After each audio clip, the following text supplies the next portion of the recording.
Alright, so today, got a quick little lesson on why you want to do a PPI on a car. This car was not too long ago purchased, waiting to get some work done on it from us. A couple things on it that you can notice. I'm going to explain this a little more towards the end, but one telltale sign I always see is the gap right here. You notice that this is a fairly large gap. This is a little bitty gap. So there's a reason typically that you see that on cars. And it's my telltale sign to go look a little bit further. But come on in, let's go underneath the car real quick, go over some basic stuff with it. So this car had a PPI done. It got pointed out some of this stuff. The guy that purchased it got a reasonable price on it that was commensurate with what the car's value was. So I feel he still got a good deal. And the PPI was probably key on it. There were a couple things that the company missed that did the PPI. It was not a local car here. It was a whole other part of the country, so I wasn't able to do the PPI until he had already purchased it on it, and then it wasn't a PPI anymore. So a couple things we see, a couple nicks in the case here. Car is really low on the ground, really low, lower than it should be, doesn't allow the suspension to work underneath it. And my guess is those either came from hitting something on the track, or possibly even a floor jack, just trying to get up underneath it where you could jack it up, which you know, kind of cosmetic, but it could be structural as well at some point, depending on how hard you hit it. A couple other little spots, there's some little nicks and stuff. You start looking a little closer. We've got some bent up shields here, more bent up shields here. These have obviously been bent and straightened out. The body, if you look up here, has been cracked. So there's some evidence of maybe a previous accident or something that happened. Not sure what. On this side over here, same thing. You can see the shield's been bent up. Shield's bent up here. Shield's bent up here. So if you look up top here above the muffler, the shield's a little bit bent. All those things are kind of telltale signs of time to look a little further. As well, on the engine, you'll notice it's really shiny. Not shiny per se, but it's clean of the cosmoline. You look at you see bare metal basically. Very light cosmoline here. Very light cosmoline here. Yet here we got really heavy cosmoline. So my guess is that the engine's been out at some point in time and something's been done to it. Not sure what, and actually the records that they supplied with it actually make that a very reasonable guess for me, because it was out at some point in time, and I guess they cleaned it at that time. It does have a little bit of a rear main seal leaking.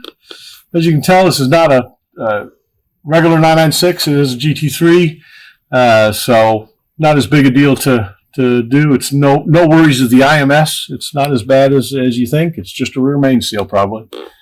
Could also be something leaking up top and leaking down. Hadn't looked at it that close yet, but it will be, and we'll be addressing that and fixing that as well. Underneath, as we go further, you know, it's got more evidence of it's lived a little bit of a rough life. Nothing too horrible, but you know, all these things add up to some cost. And if you're buying a car, you know, you should buy it accordingly. These shields actually look brand new, so my guess is they've all been replaced. Probably torn off at the same time whatever happened there happened. This little corner here is torn off, but not too bad. Not the end of the world there. As we go further under the car, you can see some evidence right here that once again it's bottomed out. There's been something that's happened. You know, it should be straight. It should look like this side right here where it's flat and has a seal around it. It does not, so you know, something's happened, and obviously not repaired or not repaired correctly. You know, once again, as long as you buy it priced correct for that, or you know, have the money to be able to repair that, or you're okay living with that. You know, if it's just going to be a track car, you can probably live with it. There's probably going to be worse that happens to it in this life. So, go a little further. See a little bit of rust on some welds over here. Nothing too bad. A little difference in welds. Maybe some work's been done, maybe not. Some weld differences, but not the end of the world there either. But definitely something to look at a little bit closer. Here, you can tell it's been bottoming out here. Same thing right in this area right here. It actually seems like it got bottomed out pretty hard. If you look, this whole area is up just a little bit. There's obviously something that happened there. Close to where the suspension mounts are, but it does not look like it moved the suspension mounts any. One thing we do notice on this side, this control arm has Cosmoline on it again, just like this arm does. When we go to this side, this arm, no Cosmoline, or very little, if any. This arm, no Cosmoline at all. So, okay, we've got something that happened there. You can also see a part number written down the side here. Makes me wonder, did it possibly have an arm taken off of it that got damaged, that got broken, that got, an incident when this incident happened up here? Maybe something broke the arm at the same time. When they replaced it, did they replace it with a brand new arm? Or did they replace it with maybe an arm that came off a cup car where the suspension parts had timed out on and it was just a good part that they threw on the car? It's possible. Definitely something you would want to question and go, do you have an invoice for it? Can you show me that it was replaced with a new part or was it replaced with a used part? If you're going to drive the car on the street, the used part probably isn't horrible. If you're going to drive the car on the track, then it is more considerable, and I would discourage driving it that way. The other thing that's kind of a kicker on this, the car being so low, it's a little bit hard to tell. If you get up top here, I don't know if we can get the camera angle up there, but you can see some nicks right here where the sway bar's actually been hitting the control arm. And that has potential to cause a stress fracture and can cause it should not be hitting the arm, and definitely an issue, but we'll address that and get that fixed as well as checking the arm a little bit more.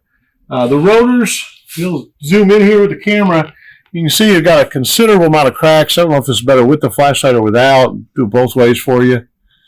But either way, hopefully you can see that.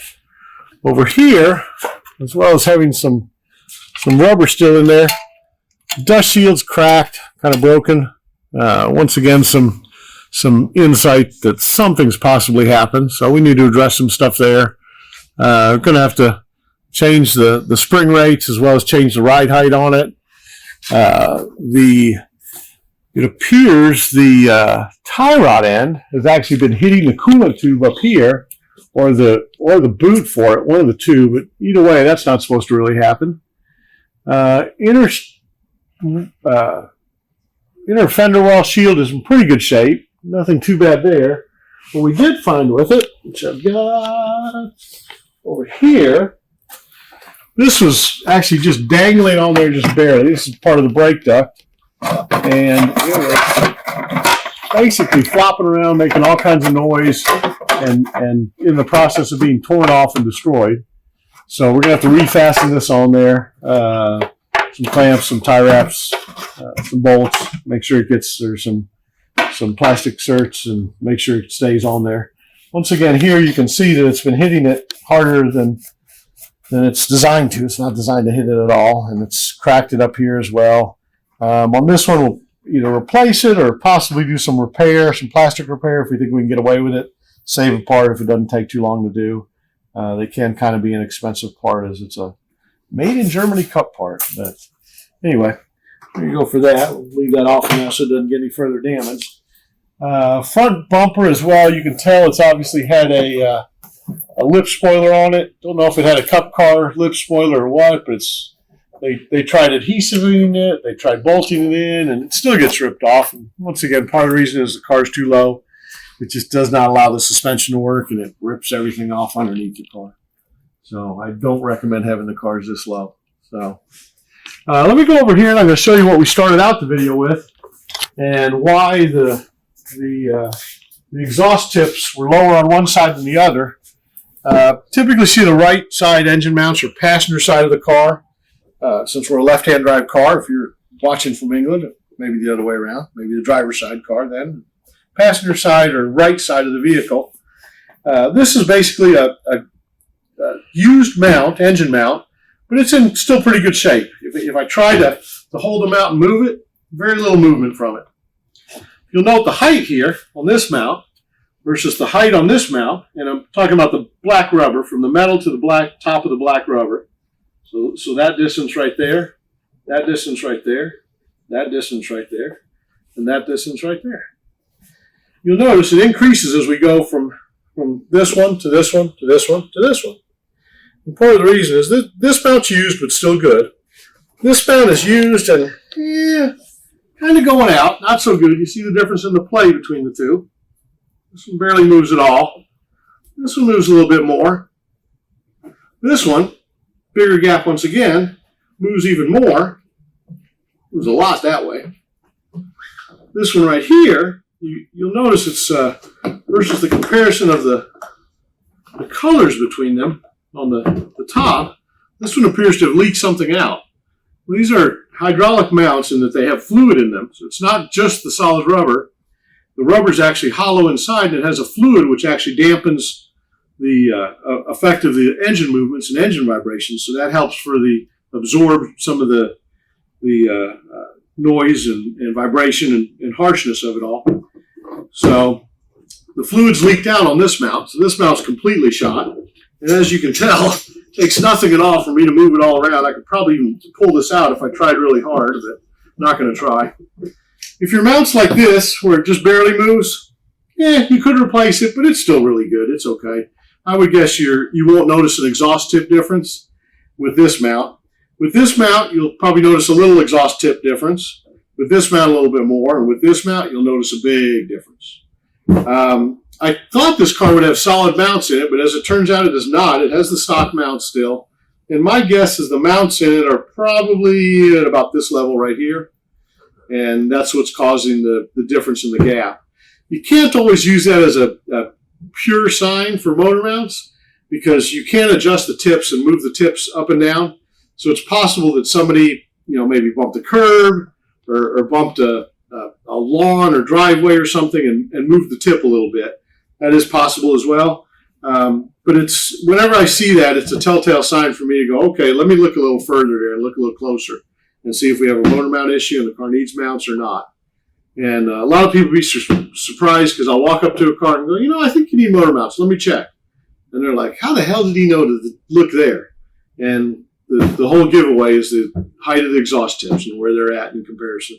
And I'm probably 95 to 98% correct when I see that and go look at the mounts, and usually that's what I've got. So anyway, hope you all having a great day, and that's it for today on this one. Got any questions on any other things to check on a PPI? There's a lot more you can do. This was just the underside and a quick run through, but it's some of the things we look for and some of the things that can save you. I've never done a PPI that hasn't either made the owner feel better about buying a car or given them an opportunity to go, okay, well, the car needs this, this, and this. And every time that's turned out to be more than what they've actually paid me for a PPI. So PPIs are well worth it. Find somebody that's really good in your area or where the car's at, that's really familiar with the car you're looking at and the type of car it is. So have a great day. We'll see you later.